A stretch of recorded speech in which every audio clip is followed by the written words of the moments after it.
Just got an email. Genesis is going to send me a G80 sedan to drive. It's nice. I really like these vehicles. And if you get the one with the 4-cylinder turbo engine putting out 300 horsepower, you're supposed to get 23 to 32 mpg. I drove that model last year. I was very impressed. Actually matched the fuel economy claimed. And the starting price of 48 grand is certainly a bargain. So let's look at the price sheet and see what version they're sending us. The all-wheel drive 3.5 liter turbo Sport Prestige. It means it costs more. It has a stronger 3.5 liter V6 turbo engine. Lots of standard goodies here. I'll just scroll down real quick.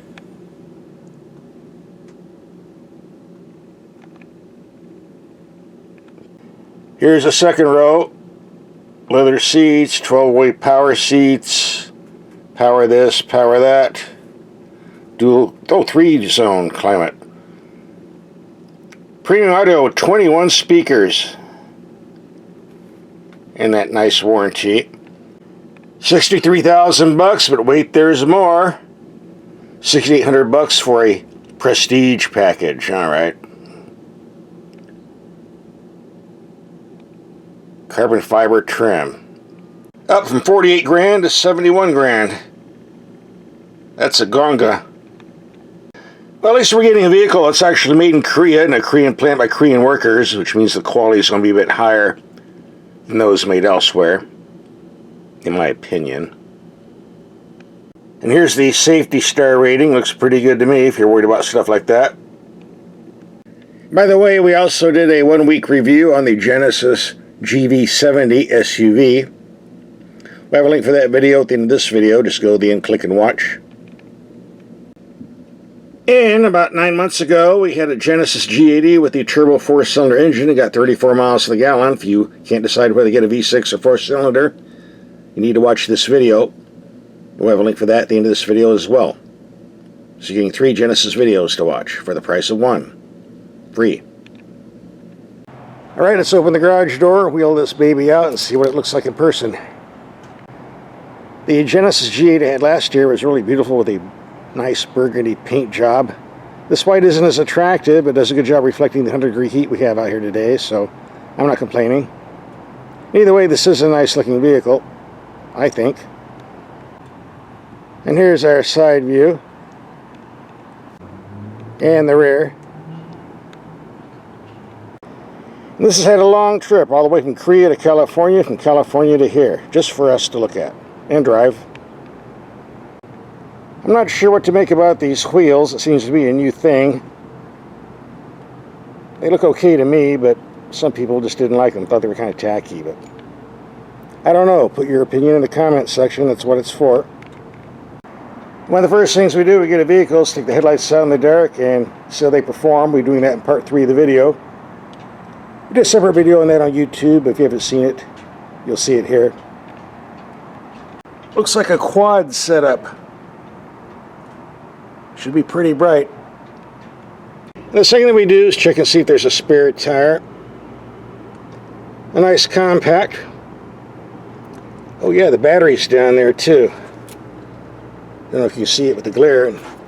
It's a big one.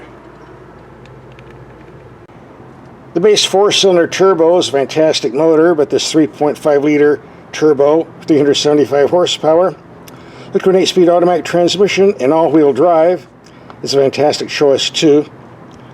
Fuel economy is claimed at 17 in the city, 26 on the highway, and 20 overall.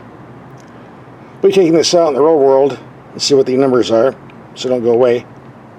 Okay, let's take a look at the cabin. Instead of a stick for the automatic transmission to shift, we get a dial, which is superior because, number 1, it doesn't take up any room, see?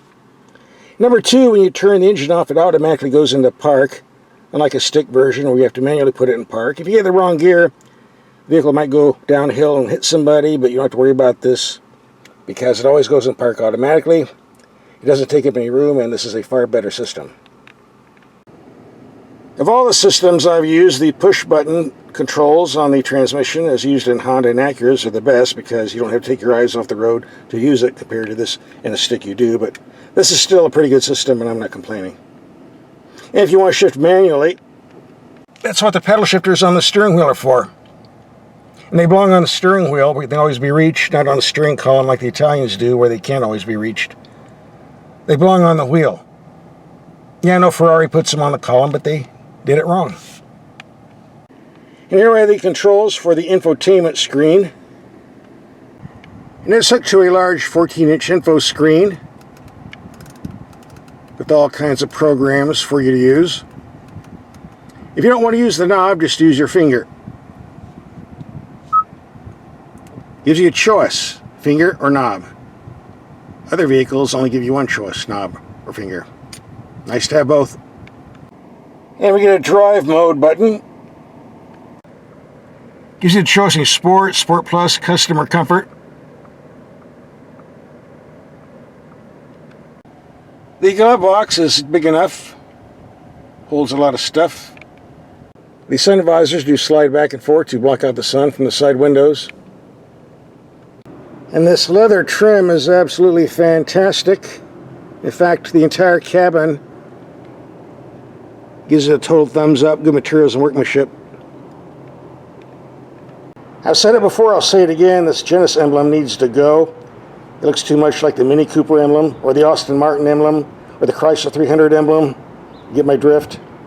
We're going to copy something, be a little more creative, guys. Alright, part 1 show and tell is over. Part 2, we're going to do some driving. That's what we're here for. This vehicle has been in the fleet for a couple of weeks and 512 miles, 20.3 mpg. Right on the money. EPA claimed 20. We're going to take this out on the freeway, do a 100-mile highway trip, see if we can get the 26 mpg claimed. So don't go away, we're not done yet. By the way, I forgot to mention, this has rear wheel steering as well as front wheel steering. Guess we can call it 4-wheel steering.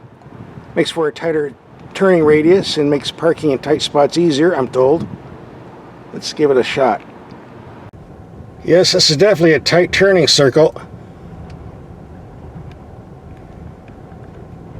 In fact, I can hear the front tires scrubbing, so it can't get any tighter than that.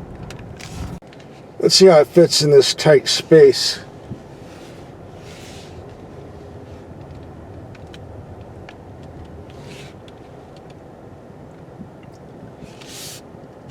Pretty nice. Doesn't get any better than this. So to do all our videos, we're going to take some mild speed humps around 15 miles per hour. So the suspension performs on impact. Here comes bump number 1. Pretty smooth. We do have it in the comfort mode, although I don't think it's going to make that much difference. Number 2. Number 3. And the big one. The nasty one.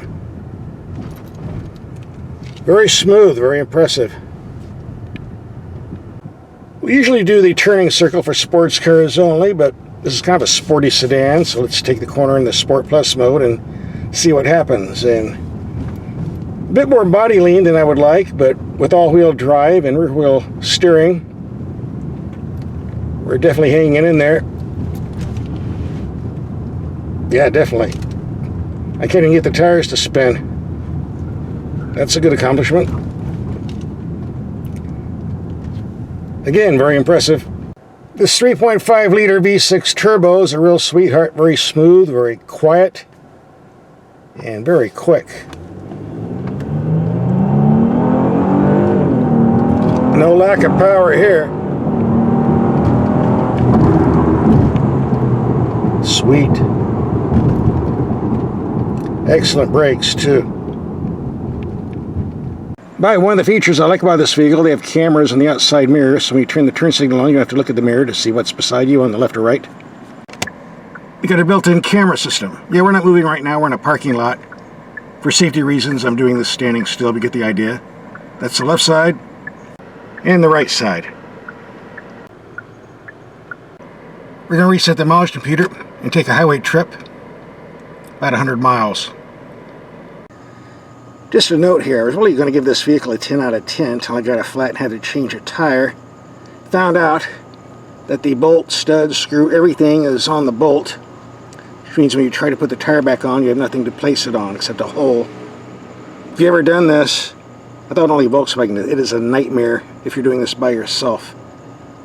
It can take hours to line these wheels up.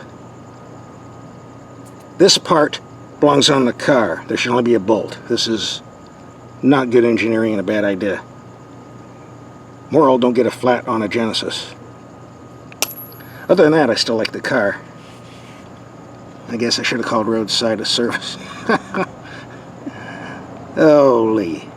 Okay, we got the spare on, but this should have been a 15-minute job, not a 2-hour job. Oh well, like I said, you can always call roadside assistance. My message to Genesis is pretty clear. If you're going to copy somebody, copy the American cars, the Japanese cars. Don't copy the Germans. Their engineering is backwards.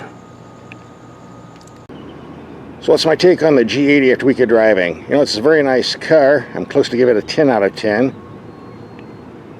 Whatever you think, with an owner's manual with 800 pages, you at least have a section on how to change a tire, where to put the jack. I didn't find it. You think you would have the screws and the studs on the car, not the bolt, making it very difficult to change in the dark. I didn't like that either. So I'll have to deduct a couple points for that. Otherwise, thumbs up. If you didn't see our headlight test and night drive in a separate video we did on YouTube, you can see it now in part 3 of this video. Alright, it's dark enough. Let's see what these headlights do. And here's what the taillights look like in the dark. Large and very bright. And here they are with the emergency lights on. Definitely bright. No problem seeing these. Guess we have an extra layer of bulbs in there. Instead of having it on the outside mirror, we have something on the side panel for everybody to see, like so. And here from the front, again, no problem. And with the headlights off, well, big improvement again. Somebody at Genesis definitely did their homework. He knows how to design some emergency lights, that's for sure. When you come to the vehicle and unlock it at night, you get this nice bat signal to light up the parking lot so you can find your vehicle and everybody know you're driving a Genesis. And the door handle lights up, makes it easier to find, especially if you're coming from the bar. And you put it in reverse and you have this large 14-inch info screen and lots of cameras to look at. You also have the full 360-degree view.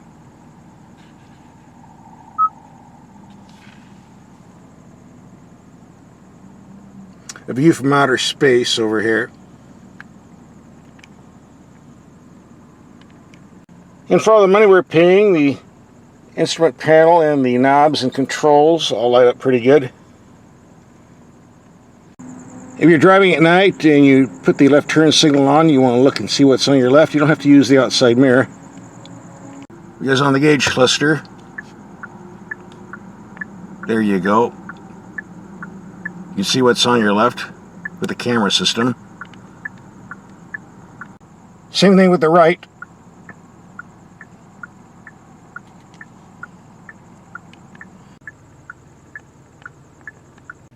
And to put the transmission in drive, I see I have a forward camera now.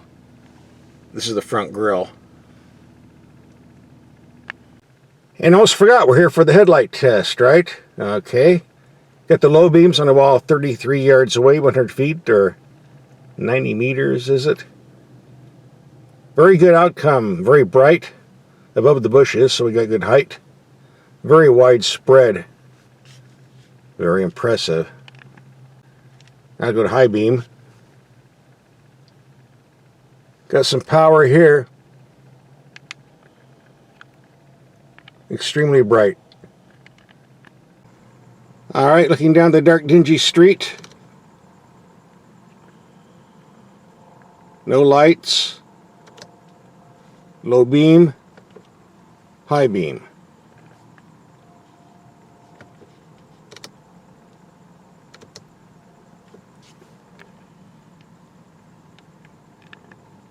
If you watch my videos, there's one feature I do not like, and that's auto-dimming mirrors, especially if they do not have a disconnect switch. And apparently that's all we have here. I've tried everything to turn these off, and apparently you can't. I don't want to drive on the city limits and city traffic with blacked out mirrors. You can't see what's beside you, can't see what's behind you. Not a good idea. There is one way you can do it though. Take some Scotch tape and block the sensor hole that's up here. Auto-dimming mirrors are for the highway, not city use. Apparently some manufacturers don't get it. Sorry, Genesis and some other brands not to mention. I went through the owner's manual. If you know a way to turn these off in the computer, let me know in the comment section, but I don't think you can. I mean, if I want to turn them off, I'll just use some Scotch tape over the sensor hole.